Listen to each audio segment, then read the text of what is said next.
and we'll see the cooperation mediators. First of all, welcome to the Wind and Solar Pavilion made of that has been promoted by GWEC and Global Solar Council together. Today, this is the Energy Day. is our day, let me say, for the renewables. And we had a lot of good news this morning, starting on forming the Global Renewable Alliance that was launched together with the Hydropower Association, the Storage Association, the Green Hydrogen Association, geothermal, and so on. We had also another event on energy, on the future of energy, where we are anyway with the energy crisis, with all what is happening worldwide. And then we had half an hour before an event on Africa, no, the role of Africa, how Africa can really deploy all the potential Africa has, and Africa indeed will contribute a lot in the energy transition worldwide, and is also the hosting region. This event is very complementary to all the events you have seen today, because not only will touch one important topic, which is the Giga project.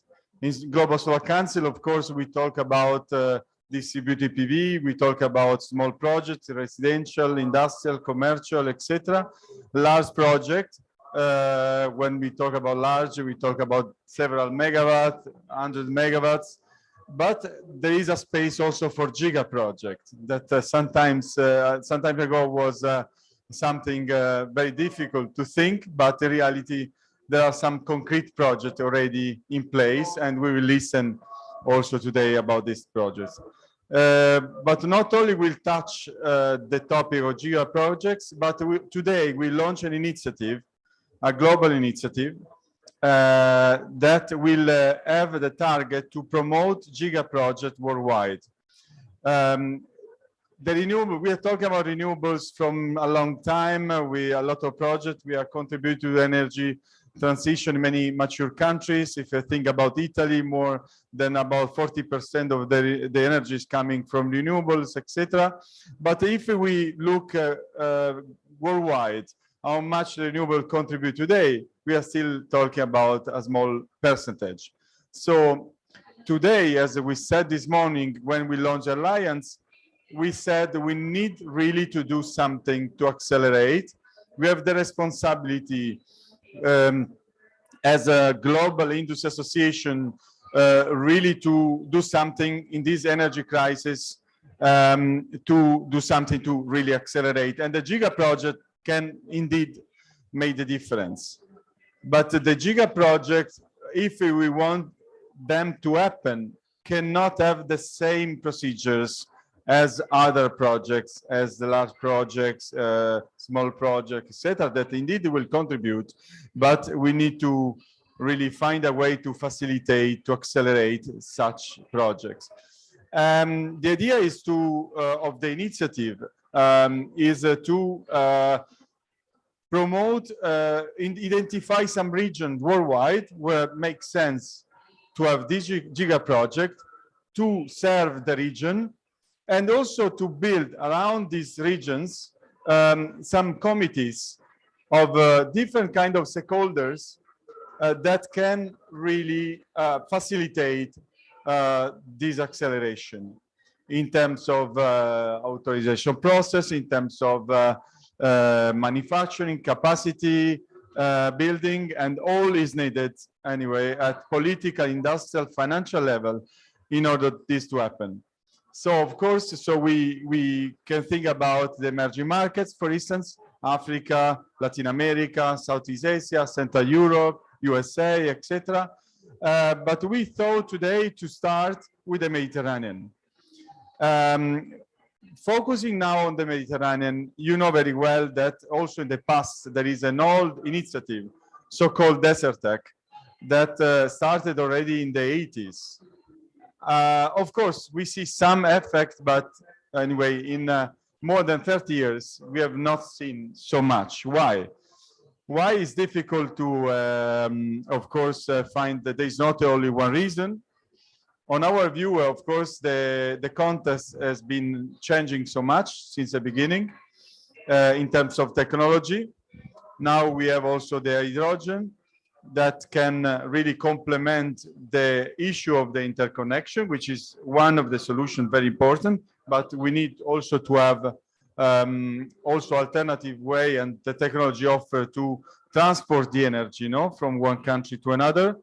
There is the technology of wind, solar, others is more mature, is cost less compared to 30 years ago. And why not an initiative talking about the Giga project in the Mediterranean that is led by the Mediterranean countries, not by Northern Europe, because really we have discussed it also in one meeting in the past days. Really the Mediterranean has shared the same culture for so many years, millennium, in terms of cooperation, exchange, etc. And why a Mediterranean project should be led by somebody which is not from the Mediterranean. So the idea is to discuss today in this session what is on the table nowadays, what has been already done, what is in the pipeline to be built. Welcome, Ben. And what can be done, and if it makes sense, how to accelerate this Giga project in the Mediterranean. And I'd like to start calling our speakers today, starting from, of course, Ben, CEO of GWEC, just arrived, which is our partner in many initiatives. I will be partner in this Giga project initiative. Welcome, Ben. We have Gramenos Mastrogeni, Senior Deputy Secretary General of Union of the Mediterranean, that we thank for being here, and we invite in the podium as well. So then we have, I hope I don't make so many mistakes with the names, John Caridas, Chief Executive Officer, Renewables and Energy Storage, Copelosos Group, which is the leading the initiative for the interconnection from Egypt to Greece. We have Gada Darwish, Country Director of Globelec, as ex-Secretary General of Bandon Solar Developers Association, that is really a park, a real park of almost 2 gigawatt project that has been built in this country. So Gada, welcome as well, which is a place. We have Romain Rich, International Development Director of MESA, Middle East Solar Industry Association, MESA, which is our partner and sponsor of this pavilion. Today we have here the CEO with us, and please, you can intervene in any moment. And then we have an outsider, let me say, but we started this discussion talking about the energy crisis, starts from Ukraine, and after the panel discussion on the Mediterranean, I'd like to listen. I'd like you listen also a Giga project initiative from Central Europe, right in the Ukraine, starting building on paper, thinking about after the war, so we can listen also this interesting initiative. So I'd like to welcome, I don't know if Mr. Rich, you can listen us. I don't know if it's possible to see our other speaker, but I'd like to start with Mr. Mastroianni from the Union Mediterranean, because it's the best way to start, from the voice of really an organization that join all the governments of the Mediterranean, and to have a comment. And also I know you have a few slides as well. You are not using the slides. Okay, so we can give you the floor. Thank you very much for inviting me on this occasion. It's true, I prepared some slides, but then I saw the attendance, and you don't need any general introduction about energy in the Mediterranean. So it's I'd rather go directly to the beef. It is true. Let us start from one point. Renewables and their geostrategic value. They are important because they are a form of sovereignty in the sense that renewable sources are quite well distributed. Where there is no sun, there is wind. Where there is no wind, there are waves, etc. But it is also true that to certain scales, we need to organize joint projects, and we need to rely on different potentials and demands. The European Union wants to go carbon-free by 2050. There is perfect awareness of the fact that this is simply quantitatively impossible without relying on the solar potential of the South, on the wind potential of the Balkans. So we need to come together. Now, the idea, of course, is, undisputable, but still reality disputes it. And a few days ago, we baptized the launch of a new cable between Morocco, Portugal, Spain, and France to transfer renewable source electricity. We have been somehow involved in the Gregi, the cable that will connect Greece. But we're all focusing on this perspective, north-south, because what we think is Europe needs renewables directly or indirectly through hydrogen to decarbonize. The South has a huge potential, but will not be able to develop it only relying on local markets. To have enough financial structure, it needs to be in a large market. Okay. But we forget the big problem, which is South-South. This is, I'm talking from the experience of our organization. For giga-projects, or maybe for less giga-projects, we have to go through a phase in which renewables have to be installed. They must be plugged in, but they're not sufficient. They need to have a backup in the traditional grid. If you see how renewables will be distributed, especially if you think about clustering and not only of distributed renewables, the backup from the traditional grid, which is provided according to the current market divisions, is not sufficient. It doesn't work. So here is a transition moment, which is fundamental to develop the market, but which is very, very difficult. Because if you see how the market is divided on the southern shore, it is very much based on local monopolies that are very much afraid to open up. And our action currently is gently, because these things have to be done gently, to accompany all these quite clustered, closed networks of distribution, to integrate so that they can provide sufficient backup during the transition phases.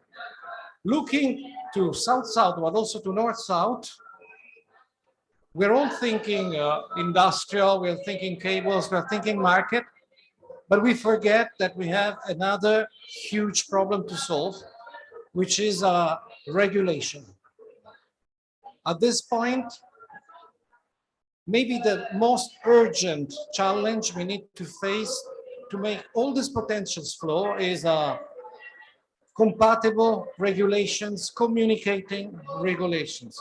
The way it is now, you can build a perfect industrial and market infrastructure, but it will not work because we do not speak the same language. I would stop it here and also apologize if in 5 minutes I have to leave you. More or less on the same topic, I have an event with European Investment Bank. But thank you for inviting me, and be sure that our institution, the Union for the Mediterranean, is here to back any project that might help advance our region. Yes, thank you very much, Mr. Mastrogianni. For sure, regulation is among the others you mentioned a key issue, and for sure The idea is to create a commission with other stakeholders that are missing this room, that are needed. I know there is also a cooperation among energy authorities, which is not only European, but also Mediterranean, let me say, that should be involved in such a table. And this, maybe you have a comment on that. Yeah, I mean, let us make things concrete. As Union for the Mediterranean, we animate three platforms on energy: gas, renewables, and interconnection.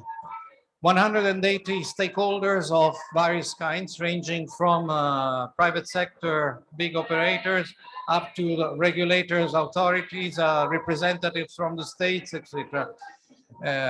We do not have the ambition to regulate the market ourselves, because it's impossible. But we act a little bit as an incubator of initiatives. Some are going silently, but quite fast. So if you belong to the sector and you feel you might find it useful to be related to this north-south, south-south, and east network of people who have responsibilities and come together to integrate this quite huge and bearing a huge potential market, which is the Euro-Mediterranean, feel free to contact us and join us in these platforms. For sure, your experience as incubator can really provide a lot of input to the initiative from different perspectives, from my understanding, and for sure, as the barriers that you mentioned at the beginning between single operators, different countries would be one of the challenges that has been addressed right now. And Ben, I don't know if also your comment also before the Deputy General will leave anyway. I don't know if you want to also refer to his comments and make a question or something anyway on this.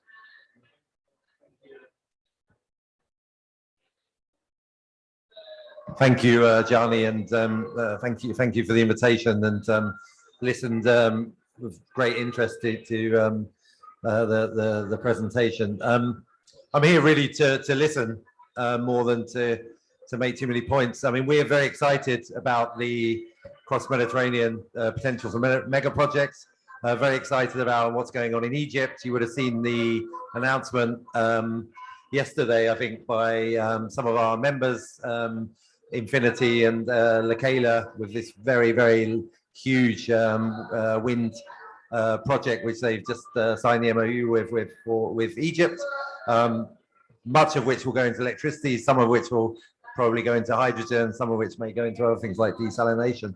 But the wind resource in Egypt, for instance, combined with solar, really is an unlimited potential. I was down recently on the west on the Red Sea coast at the opening of the West Bakr wind farm, and the resource in that whole coast going down is just incredible. And Egypt, of course, has nearly all of its population along the Nile, so you've got huge amounts of land, amazing wind, no obstacles, very little wildlife. So I mean, it's the conditions are incredible.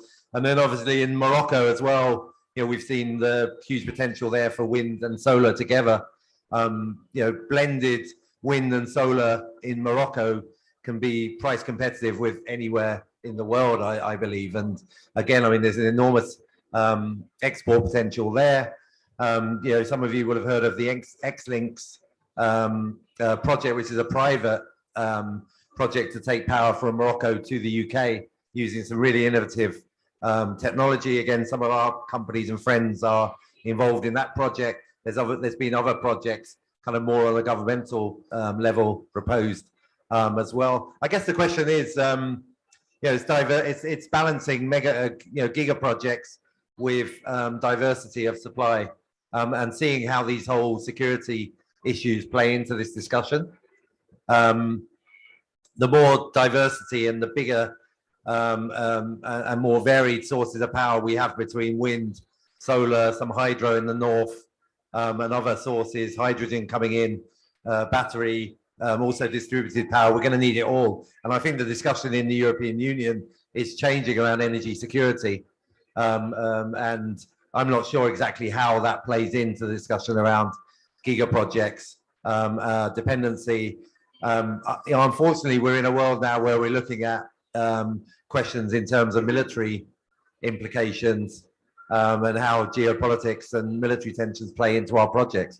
I mean, we built a terrific wind farm in Ukraine that EBRD and people were involved in. I mean, it was literally blown up and the substation was destroyed and some of the turbines were blown up.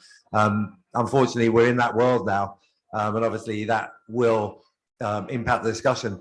I'm hoping that we'll go back to a more peaceful place in due time, and peace and cooperation is obviously fundamental to all this, to what we need to do with the energy transition. I know it's a banal point, but it's true, and it's even true in Asia, where we really need cooperation around things like offshore wind in order to build out like we did in the North Sea. So I'll leave it there, and like I say, I'm very much here to listen.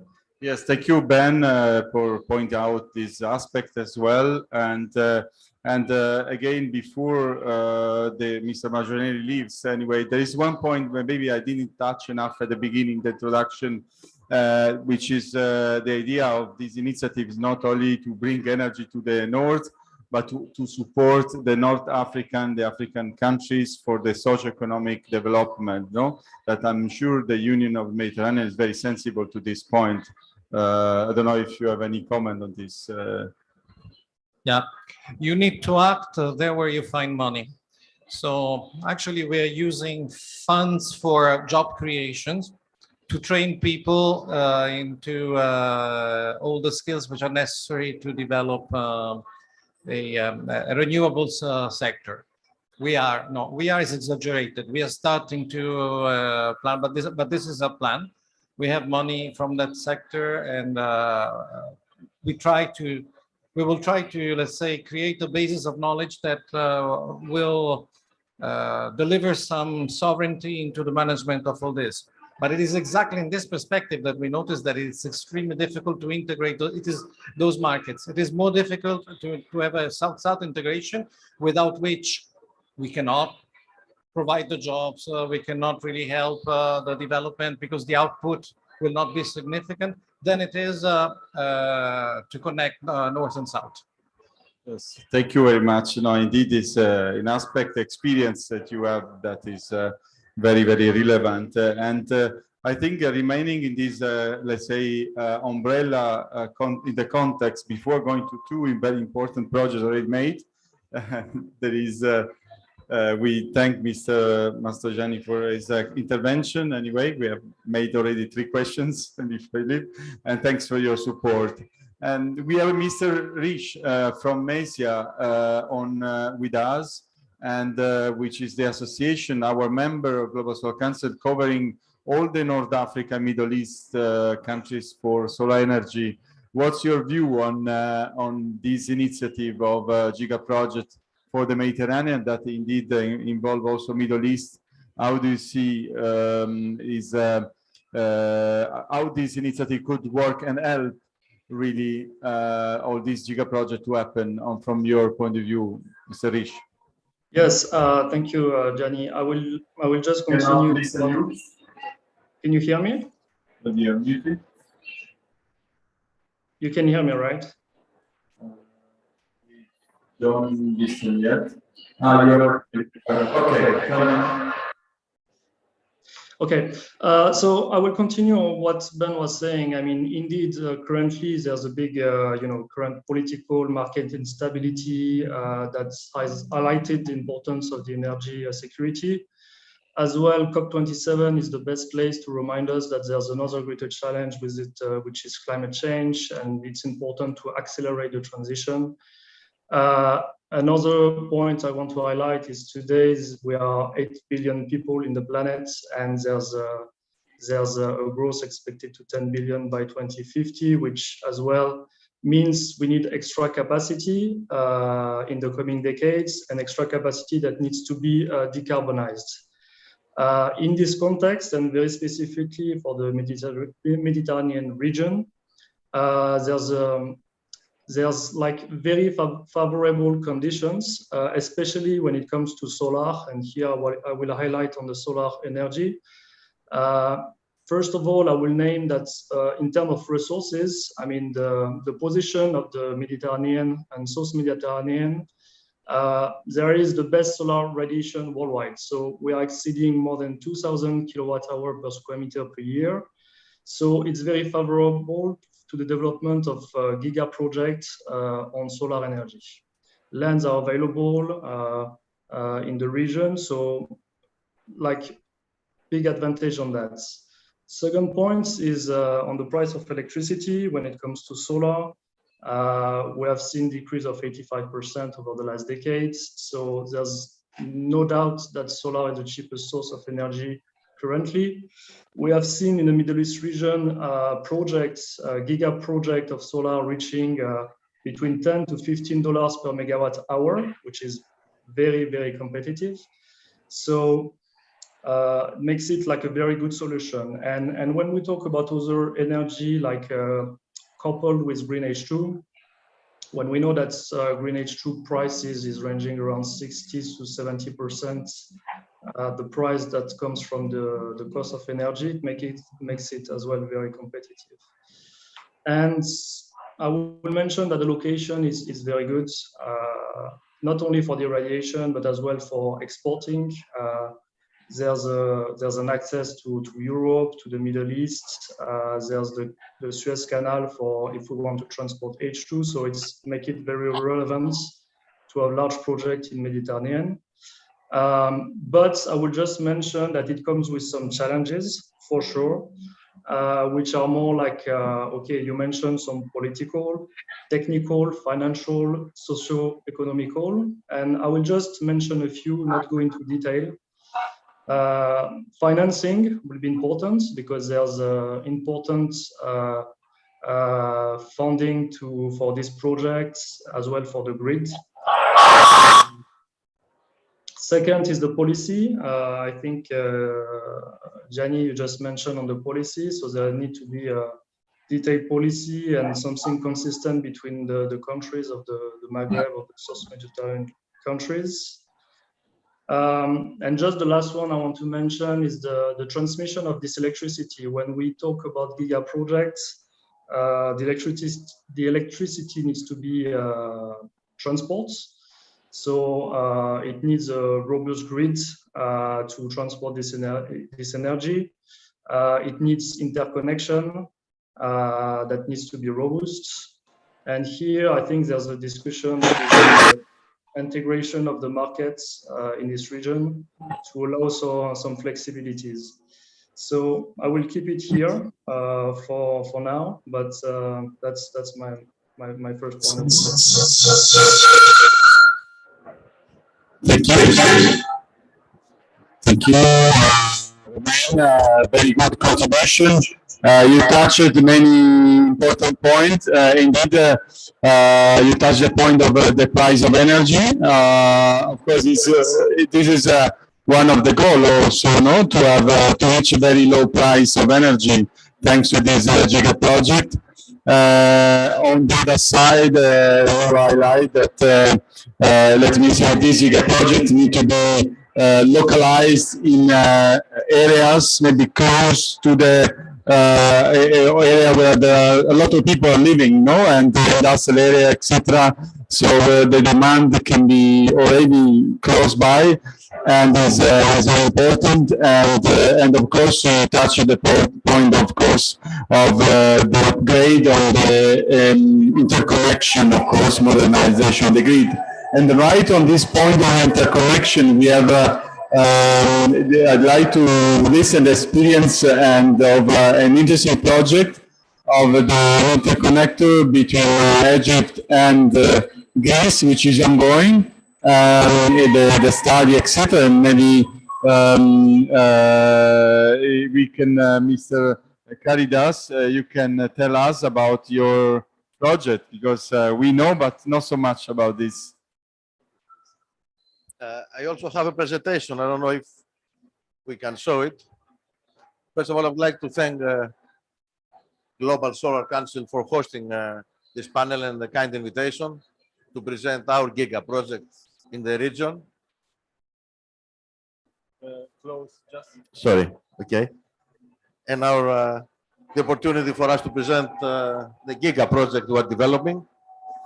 The first one relates to the electrical interconnection between Egypt and Greece, and it's known as Greki interconnector.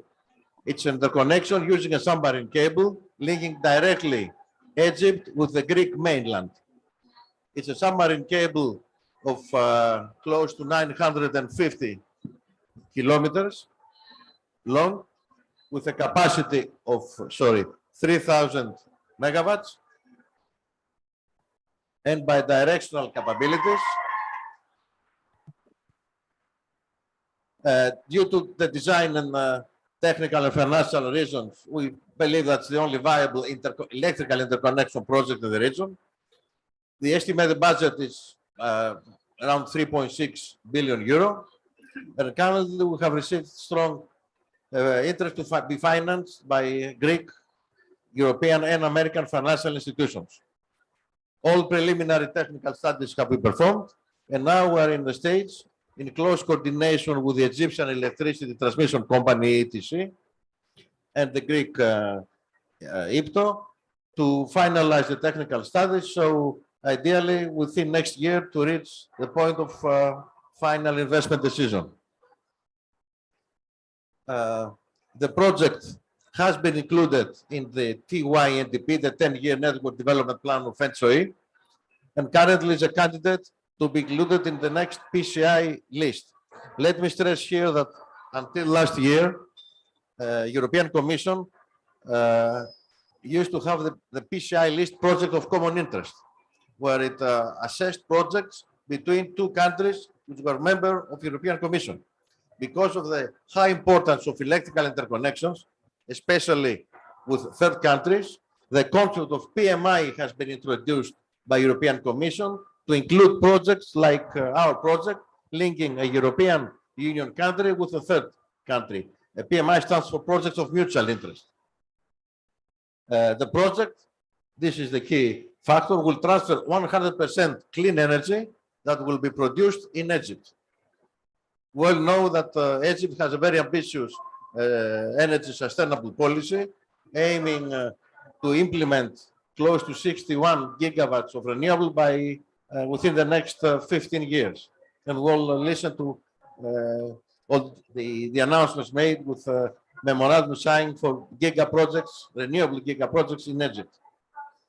The project, because it's of high priority, has been proposed by the Greek government to be included in the recent framework of European Commission, the so-called REPowerEU framework, which is a framework where projects of high priority will be included, projects that will help Europe achieve its energy security, achieve independence from fossil fuels, and of course, Russian natural gas, and decarbonization. Obviously, projects of this size require 7-8 years to be completed and become operational. We aim to expedite, and after we receive the final investment decision, we hope within 3.5-4 years for the project to be operational. Sorry.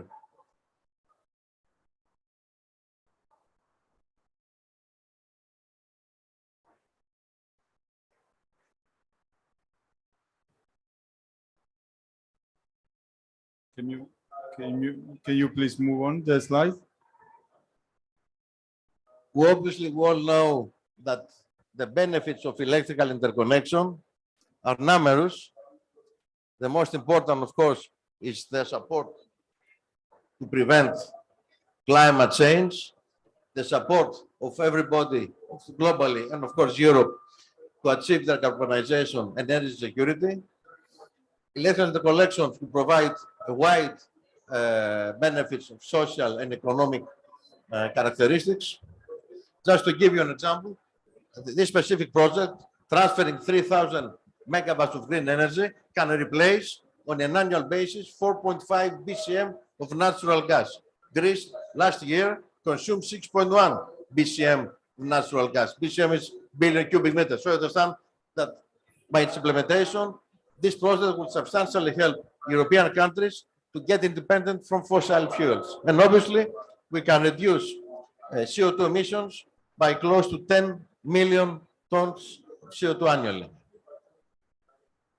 It's very important also to mention that Greek Interconnector is fully aligned, first of all, with, as I said, the Sustainable Development Strategy of Egypt, obviously with the Green Deal objectives of the European Commission, and as I think Mr. Mastroianni mentioned before, due to the importance of the necessity of convergence between regulatory systems, Egypt, Greece, and European Union, through the memorandum of understanding that was signed 4 years ago, Egypt will converge with the European regulatory framework according to the EU acquis principle.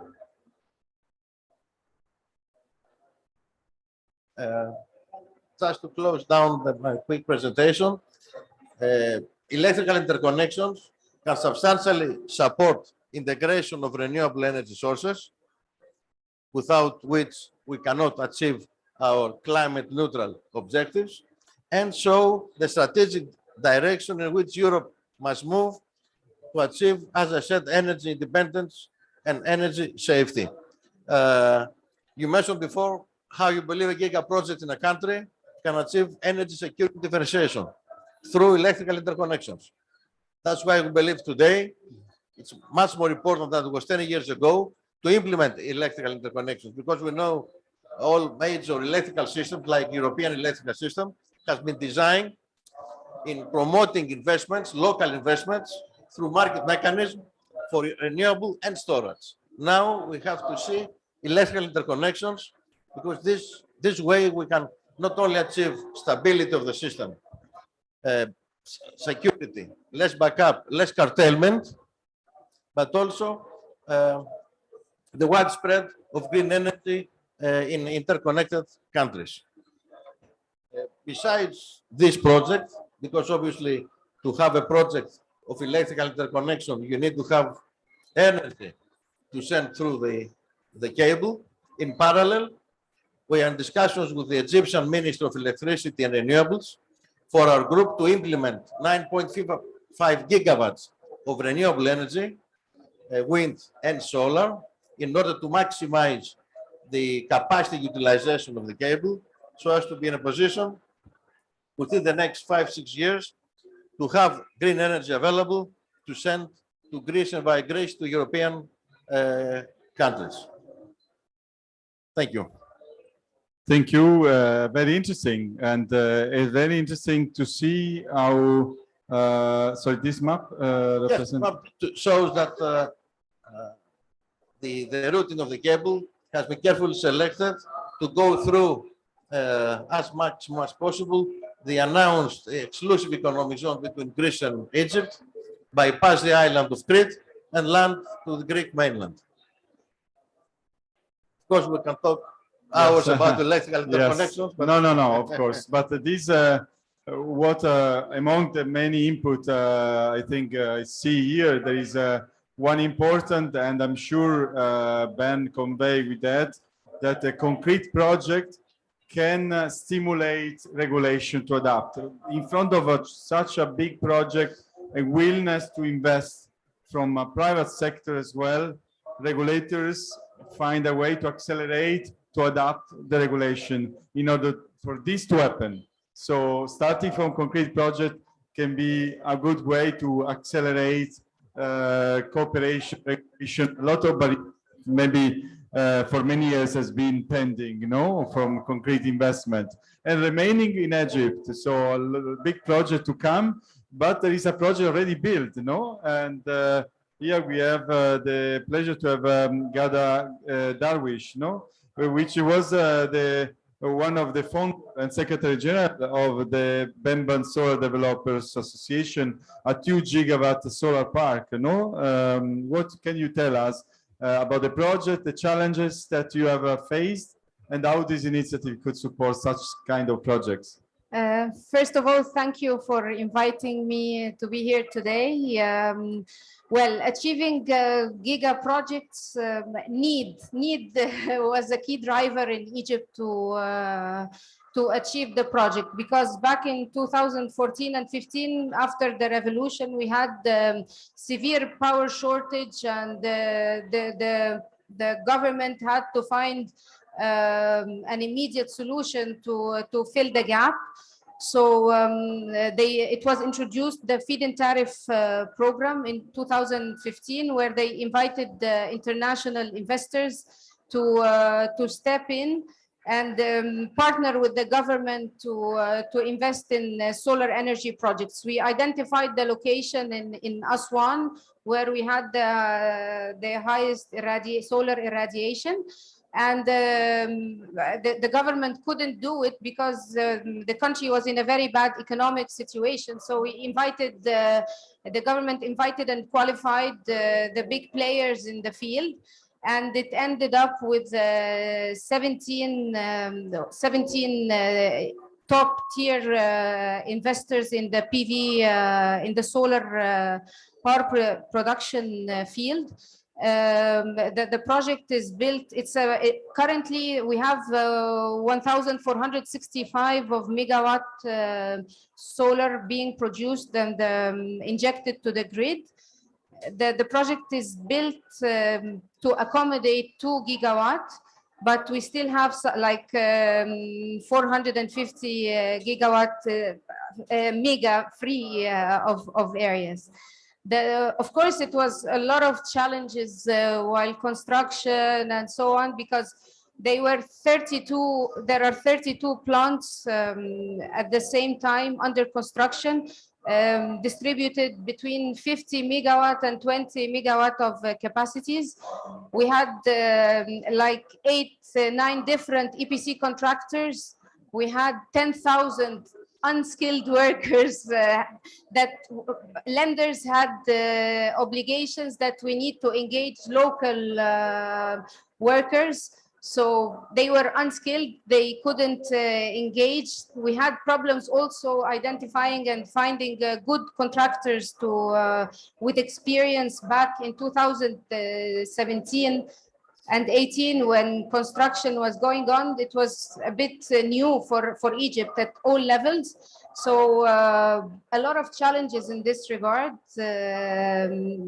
but they were all overcome because the political will, again, is a key driver. There were some tax incentives and exemptions in terms of importation of equipment. There were some challenges identifying the PV panels, for example, for all the projects, and the prices were going up and down, affecting the feasibility of the projects.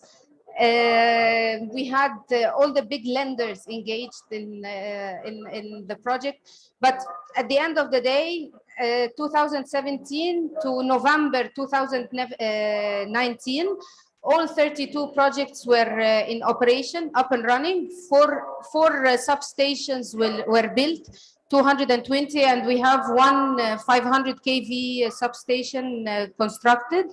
And all projects are up and running. A lot of challenges again, but the government was very supportive. Lenders were very keen to make it a success, and it was realized at the end. Thank you very much. I learned that maybe Ben, also the industry, these are solar park, but it could be similar in the wind, where of course we need to be. There is room for another line of business anyway, because really it's so challenging to have so many contractors, EPC together, coordination, etc. So maybe there is room for a big player try to have a more structured approach, let me say, when we build such big projects, because putting together so many entities, companies, EPC, etc., that have never been working together with the issue of capacity building, etc., is challenging.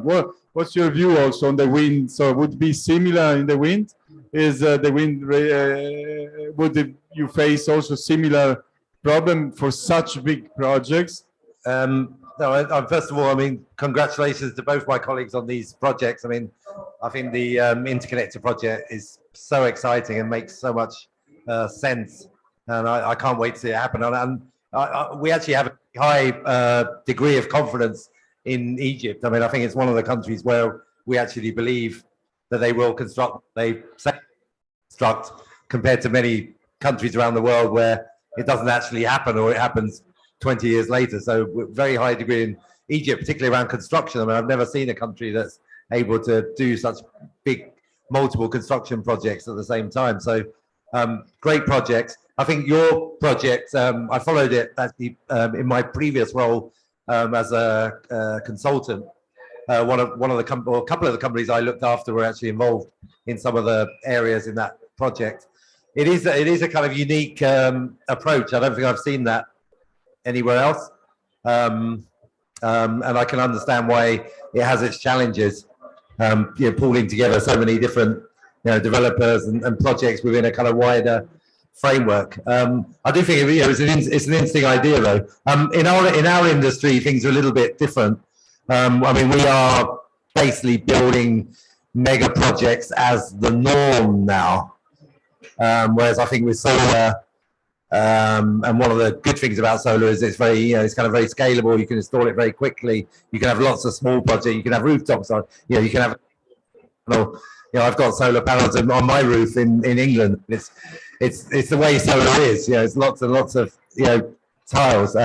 With wind, I mean, China started doing these kind of gigawatt scale wind bases 7, 8, 9, 10 years ago in Gansu, and it was really the motor of their development in China was to do these just big, 1 gigawatt here, 1 gigawatt here, 1 gigawatt here. It took them a long time for their transmission to catch up, but they eventually did, and they invested very, very heavily in grid. And now the curtailment in China every year went down and down and down until they got it sorted out. And now China is building 100 gigawatt wind bases in northern China, 100 gigawatt wind. On offshore wind, the projects went to kind of 1 gigawatt scale. Now in the UK, there's 13 gigawatts with Dogger Bank. A very large amount of planning around grid. The grid connections are really substantial, and also how you link into other projects and other countries. So the projects are being built now with a view not just to connecting to the UK or Denmark or Germany, but connecting to each other.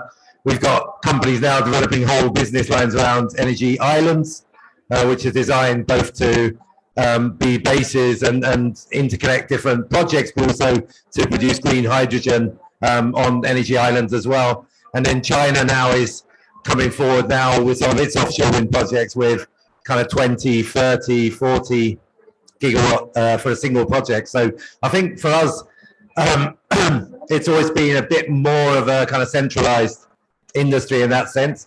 There's been a lot of kind of big utilities, developer stroke utilities who ended up building these projects. There were different approaches tried at the beginning. Interestingly enough, right at the beginning, some EPC companies tried to get into the wind space. I'm talking about big US EPC companies that actually tried to build their own offshore wind farms. It wasn't really successful for whatever reason. I mean, it seems to have settled now into a kind of big utility game. A lot of the early development is done by developers, but then kind of this big utility at the construction phase. And obviously now international oil and gas companies have come into the game very, very strongly. Total, Equinor, Shell, BP, all of them have these kind of enormous targets now for offshore wind. And I think they will bring a different kind of skill set as well to contracting as well, because they're used to a large scale kind of multinational kind of construction contracting around big FPSOs and other big oil and gas. And I think that will bring something interesting to the game as well. So yeah, I mean, I think we, in a nutshell, we are mega projects in the industry on the whole, and we're going to need a lot more of them. Thank you, Brian. So very good to learn that in the wind sector, of course, the wind companies are more prepared for such level of scale of project. And regarding coming back to the solar, and again remaining on the point raised by Mrs. Darvish remain. What's your other giga projects are in the pipeline or have been built, etc. We see that these challenges of putting together so many contractors, EPC, etc., has been one of the issue anyway, or what other issue has been you can rise to the construction of such a project? From your point of view, going. Okay. I've not heard properly because it's cutting a bit from remote, but I understand you asked for the challenges during construction to build such giga project, right?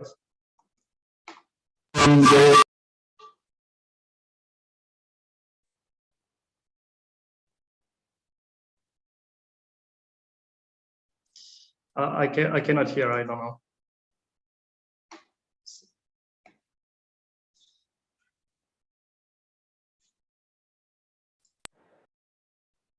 I don't know. I cannot hear remotely.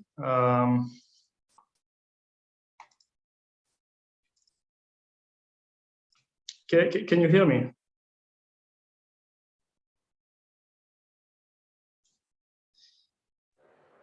Okay, I cannot hear you, but I will give yeah, my point of view on the Giga project that has been installed currently. I think it was the questions.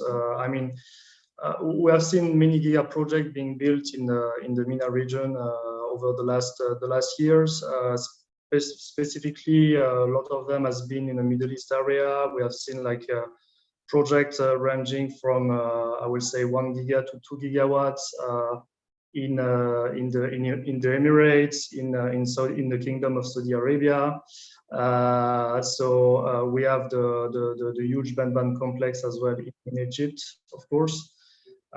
Those projects, you know, as Ben was mentioning, what is good is that they are like they are quick to install. So when we have to when we want to accelerate the transition, I mean, it's very very easy, I would say, in a sense, on the timelines to go for solar. Usually from 1.5 to 2 gigawatts.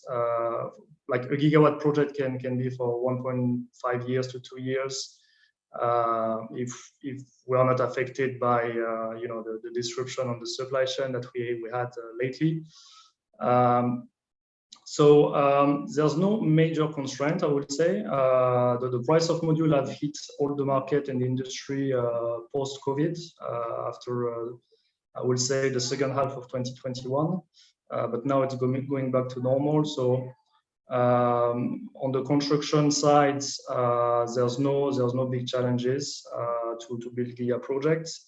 I will more say that it's on the grid side. That's because right now, Giga projects have been built, and you know, they have been built for the last year mostly for, I would say, for consumption, like for the grid in the countries. So they are used in the countries. Now I'm seeing a shift a bit to have Giga project to export through hydrogen or through, like we said in this discussion, subsea cables from South Mediterranean to Europe with the X-Link, with the interconnection between Egypt and Saudi Arabia that just began for 3 gigawatt as well. So it's changing a bit, and I would say there's no major challenge except yeah, interconnection and the availability on the supply chain lately.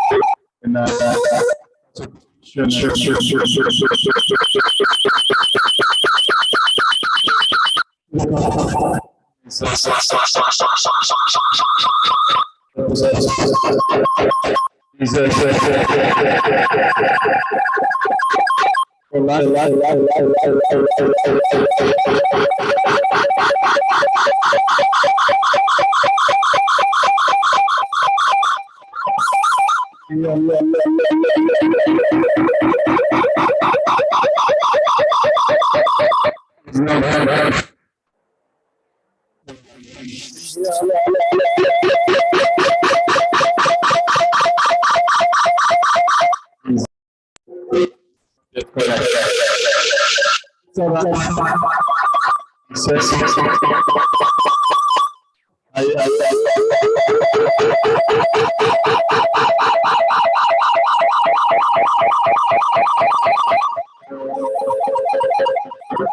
say, so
Yes. it's promising. So we can energy.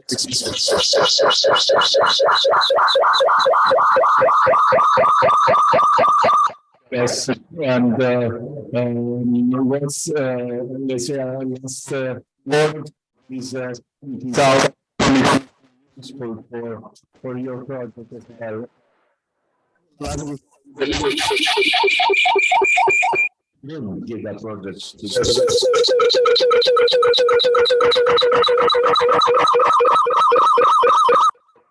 These comments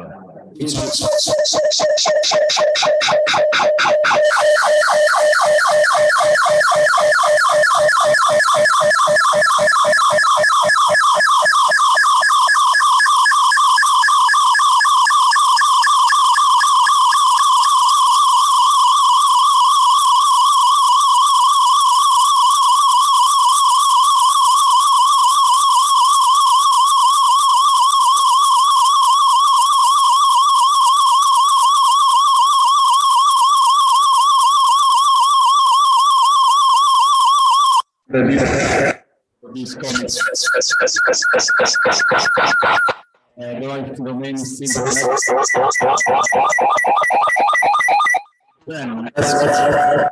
And what is your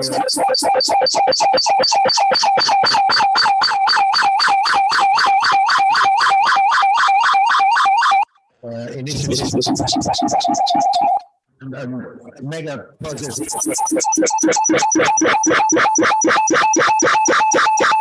We desperately to get to our targets.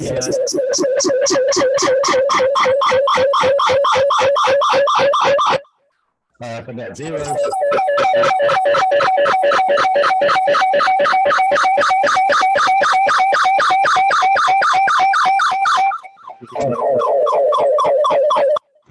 Project to Europe, really so, you know, in quite you know, a reasonable amount of time, and we've seen that. I think Johnny really unlocked projects into which the cooperation is there amongst different actors, sector, public sector, and government bodies and planners.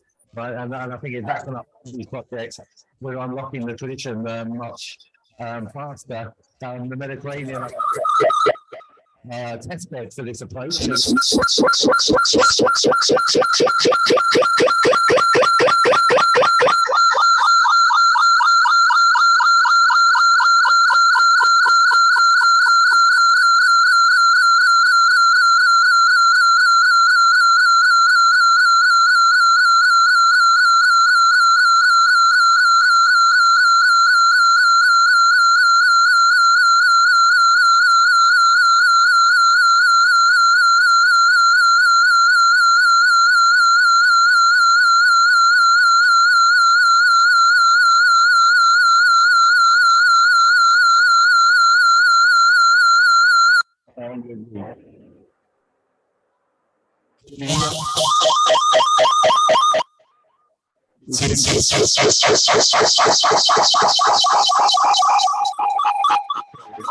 Romain, thank you.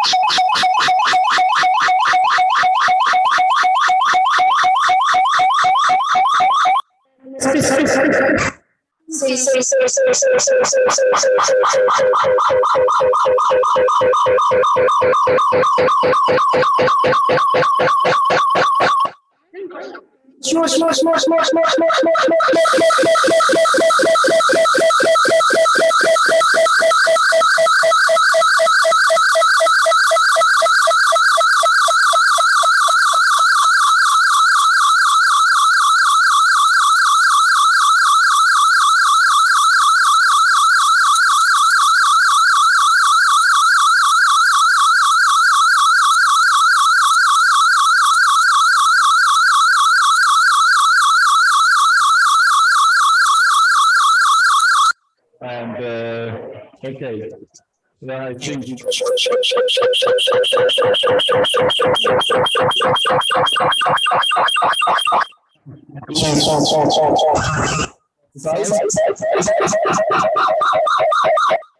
and hopefully you will this future.